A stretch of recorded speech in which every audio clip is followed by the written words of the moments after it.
Hi everyone, Daily Crafted here. I I was doing an unboxing and I went ahead and opened the box and I had to start over. So I have been looking at different mediums as far as to paint with. I do have my watercolor pencils, which I absolutely love, my Castle Arts and that. But I also wanted to kind of delve into these Inktense blocks. They have really good ratings on Amazon. They are a little bit more spendy than what I usually spend on art supplies. These pack of 36 Inktense blocks was $52 and some change, and then you add tax on it. So um, I did see as well that they did not send me the packaging that I chose when I bought these. So my intentions were to try these out with you in one of my new coloring books and try them out, because these are supposed to be like ink and they're supposed to be permanent and very you can vary the intensity with how much you use. And so I was going to try them on my little Tokidoki because that seems like an inky kind of fun. And I did notice as well that they're broken. So I do, uh, I don't necessarily have as much of a problem with the fact that they're broken, but I was disappointed that I didn't get the cover I wanted. I know it's one of those things, it's about the supplies, but I also want the packaging.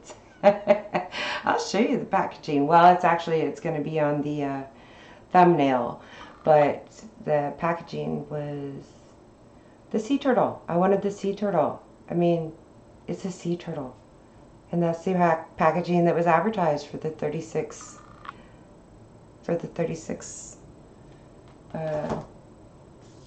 blocks.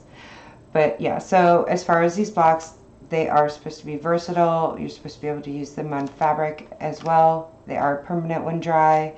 And the 36 colors are amazing in this pack. And it does include a white and that as well. They also, part of the reason that I chose them, the logic behind my reasoning of choosing these as well and paying a little bit more than I usually would, was because they are in dry form. That way I don't have to worry about, like, such as with markers, I didn't want to have to worry about them drying out. With the acrylics, I didn't want to have to worry about, squirting out a certain amount and not having it all contained, as far as having a paint pan with acrylics and then if it dries out, that sort of thing. Not that I might not try it in the future, but there again was the logic.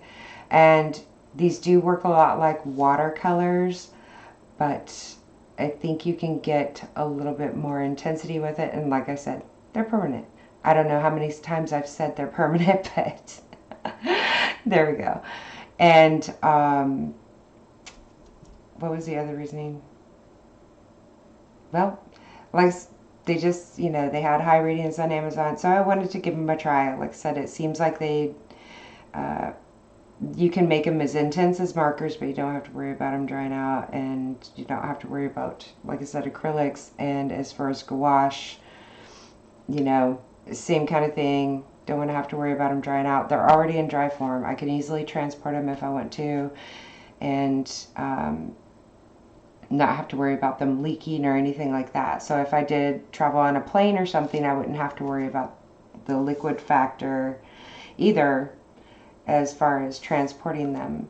So, it's just as far as for my personal needs and